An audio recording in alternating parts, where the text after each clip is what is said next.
भगवान को भोग कैसे लगाना चाहिए? नैवेद्य को हमेशा पान के पत्ते पर रखकर ही लगाना चाहिए। चढ़ाने के बाद ये प्रसाद कहलाता है और जब सबको बांटते या वितरित करते हैं तो ये भोग हो जाता है। वैदिक हिंदू धर्म में ज्यादातर भक्तगण यही गलती करते हैं कि भगवान का नैवेद्य की जगह प्रसाद या भोग शब्द का उच्चारण करते हैं। इससे घर की बरकत जाती है। नैवेद्य, प्रसाद और भोग की यह जानकारी 17 प्राचीन वैदिक ग्रंथ भाष्यों से ली गई है।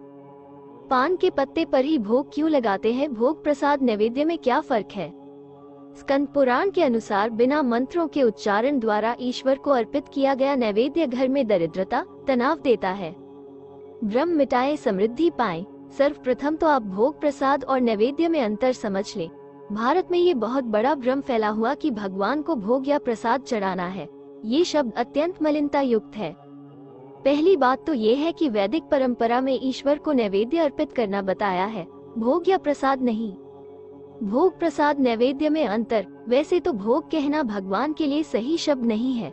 रुद्र संहिता तथा वृतराज ग्रंथ के मुताबिक ईश्वर को नैवेद्य अर्पित किया जाता है। नैवेद्य चढ़ाने के बाद प्रसाद रूप में जो सबको बांटते हैं और बाद में फिर जो लोग या भक्त इसे ग्रहण कर सभी खाते हैं, उसे भोग कहा जाता है। भोग शब्द न बोले, ये झूठन है। भोग झूठन शब्द है। कोशिश करें कि ईश्वर को कुछ भी खाद्य पदार्थ अर्पित करें तो नैवेद्य कहना उचित होगा।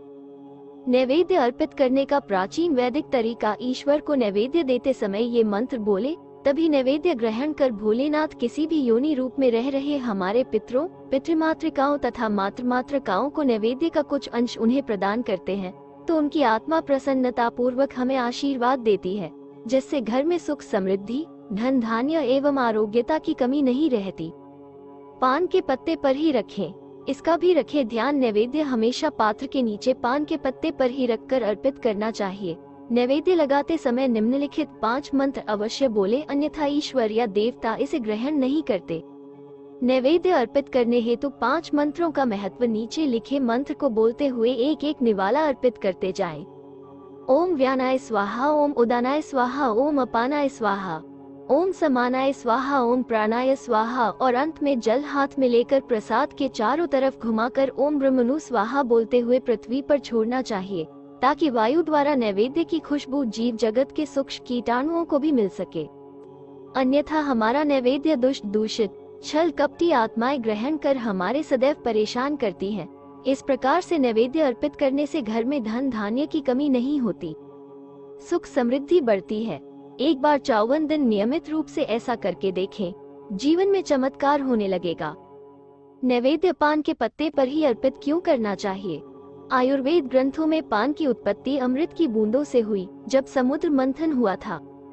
पान का पत्ता देवी देवताओं को अति प्रिय है, तभी ईश्वर को नैवेद्य, भोग को पान के पत्ते पर रखकर अर्पित करने की प्राचीन परंपरा है। स्कंद पुराण के नैवेद्य प्रकरण श्लोक के अनुसार बिना पान के पत्ते पर रखा गया भोग रोग उत्पन्न कर भोग्यहीन, भाग्यहीन, दरिद्र बना देता है, अनेक परेशानियां खड़ी करता है। ग्रह कलेश का कारण है अज्ञानता।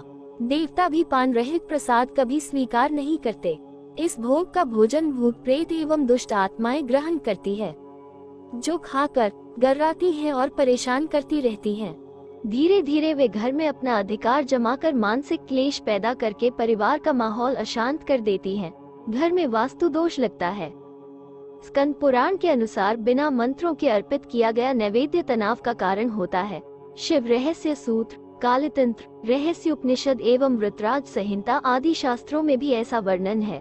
पान में है ईश्वर की जान। आयुर्वेद ग्रंथों में पान की उत्पत्ति अमृत की बूंदों से हुई, जब समुद्र मंथन हुआ था। पान पर रखा हुआ नैवेद्य देवी देवताओं को अति प्रिय है, तभी ईश्वर को नैवेद्य, भोग को पान के पत्ते पर रखकर अर्पित करने की प्राचीन परंपरा है।